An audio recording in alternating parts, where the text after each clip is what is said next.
Perkenalkan, nama saya Gloria Stefani Mandagi, NIM 204.350 dari Prodi Pendidikan Manajemen Perkantoran, Fakultas Pendidikan Ekonomi Bisnis, Universitas Pendidikan Indonesia. Assalamualaikum warahmatullahi wabarakatuh.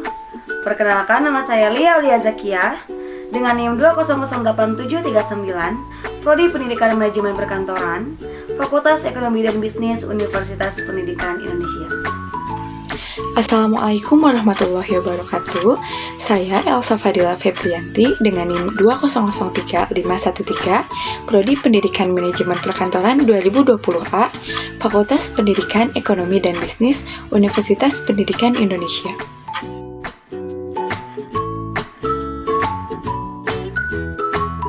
Nama Pancasila berasal dari bahasa Sanskerta, yaitu Panca dan Sila.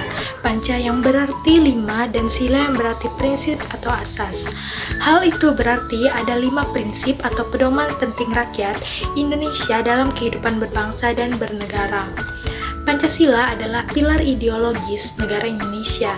Jadi, Pancasila sebagai dasar pedoman yang kuat untuk mencapai tujuan negara Indonesia. Kelima sila tersebut ialah ketuhanan yang Maha Esa, kemanusiaan yang adil dan beradab, persatuan Indonesia, kerakyatan yang dipimpin oleh hikmat dan kebijaksanaan dalam permusyawaratan perwakilan, dan yang kelima, keadilan sosial bagi seluruh rakyat Indonesia. Menurut Insinyur Soekarno, Pancasila merupakan isi jiwa bangsa Indonesia yang turun-temurun berabad-abad lamanya terpendam bisu oleh kebudayaan Barat. Dengan demikian, Pancasila bukan hanya sebagai filsafah negara, namun lebih luas lagi, yaitu sebagai filsafah bangsa Indonesia.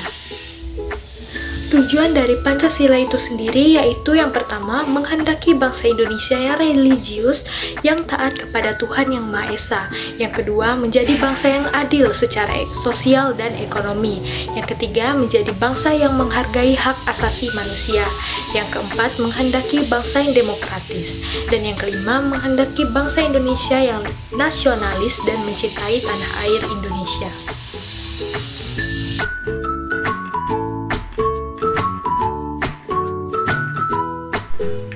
Internalisasi dan revitalisasi dari sila-sila Pancasila dapat menjadi paradigma yang mengakar kuat, sehingga kaum milenial Indonesia akan memiliki landasan filosofis dalam berperilaku secara individu maupun masyarakat.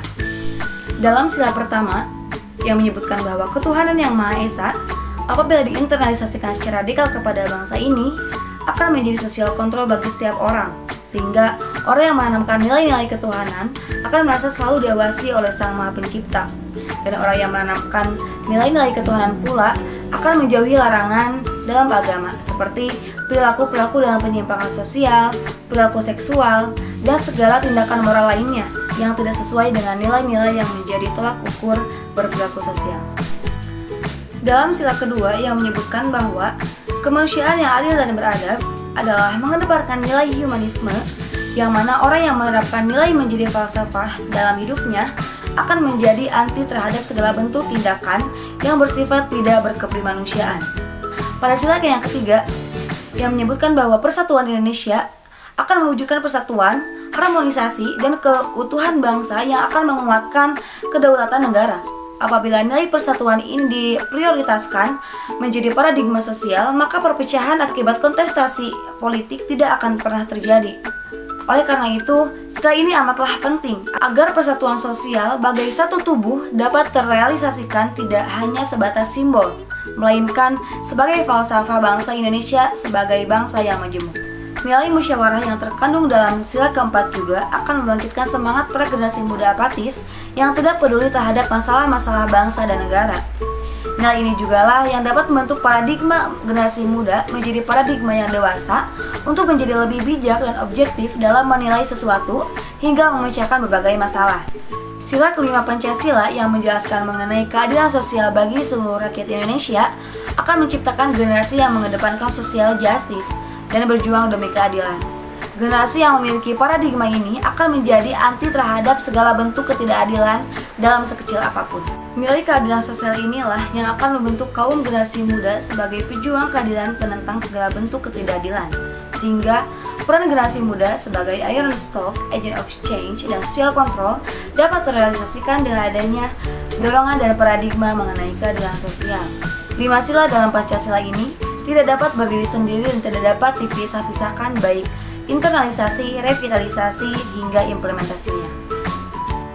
Dengan demikian, Pancasila sebagai paradigma dan falsafah apabila diterapkan lebih mendalam lagi dalam kehidupan bangsa Indonesia, terutama bagi generasi muda, niscaya mampu membawa bangsa ini pada kemajuan peradaban bagi segala masa termasuk di era industri 4.0. Oleh karena itu, bangsa Indonesia, utamanya generasi muda, tidak boleh keluar dari koridor nilai-nilai Pancasila agar selalu memiliki landasan filosofis dan membentuk paradigma yang visioner dan misioner demi mewujudkan cita-cita bangsa ini.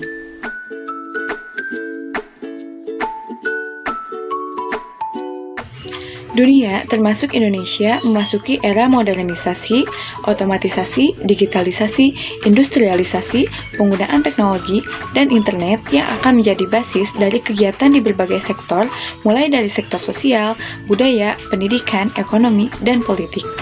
Dampak dari revolusi industri 4.0 juga memberi pengaruh yang menyentuh segala ranah seperti gaya hidup bangsa Indonesia hingga Pancasila sebagai ideologi negara. Revolusi industri 4.0 memberikan pengaruh baik positif maupun pengaruh negatif.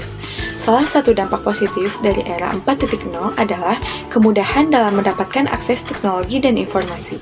Namun, akibat kemudahan itu juga terdapat dampak negatif seperti keterbukaan informasi yang berujung pada penyebaran hoax dan SARA yang dapat menyebabkan disintegrasi bangsa.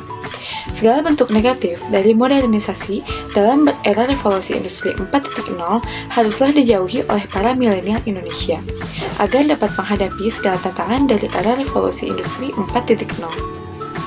Selain persoalan positif negatif dari revolusi industri 4.0, persoalan lain yang juga menjadi urgensi adalah pengaruh yang terjadi akibat arus industri 4.0 pada gaya hidup dan ideologi bangsa Indonesia. Bangsa Indonesia awalnya memiliki gaya hidup yang filosofis, agamis, dan penuh dengan semangat dan gotong royong. Akan tetapi, akibat arus modernisasi budaya-budaya tersebut semakin terasa memudar dan malah berubah menjadi gaya hidup yang individualis. Pengaruh modernisasi juga terlihat pada gaya berpenampilan. Bangsa Indonesia yang awalnya memiliki gaya berpenampilan yang sederhana, tidak nyentrik, dan sopan malah mulai terlihat ke arah kebarat-baratan dengan gaya berpenampilan yang lebih terbuka. Pengaruh negatif tersebut dikhawatirkan menghilangkan eksistensi dan makna Pancasila sebagai falsafah dan paradigma bangsa Indonesia, sehingga Pancasila hanya menjadi sebuah simbol belaka tanpa adanya implementasi dan nilai-nilai luhur yang ada di dalam Pancasila. Negara ini membutuhkan kaum milenial yang cerdas, penuh dengan ide-ide yang kreatif dan inovatif, mampu memanfaatkan segala kemajuan ilmu pengetahuan dan teknologi demi kemajuan peradaban bangsa, serta berjiwa visioner dan misioner dalam membawa arah perubahan bagi Indonesia. Segala idealisme dari tuntutan-tuntutan revolusi industri 4.0 hingga segala persoalan yang menghalangi pemenuhan tuntutan tersebut dapat negara ini atasi dengan internalisasi dan revitalisasi falsafah dan paradigma dari nilai-nilai yang terkandung dalam 5 sila Pancasila. Internalisasi dan revitalisasi dari sila-sila Pancasila dapat menjadi paradigma yang mengakar kuat dalam sehingga kaum milenial Indonesia akan memiliki landasan filosofis dalam berperilaku baik secara individu maupun masyarakat. Sila-sila dalam Pancasila ada untuk saling menguatkan, saling mendukung, dan saling melengkapi terhadap sila yang satu dengan sila yang lainnya. Dengan demikian, Pancasila sebagai paradigma dan falsafah apabila diterapkan lebih mendalam lagi dalam kehidupan bangsa Indonesia, terutama bagi kaum milenial, niscaya mampu membawa bangsa ini pada kemajuan peradaban bagi segala masa, termasuk di era revolusi industri 4.0.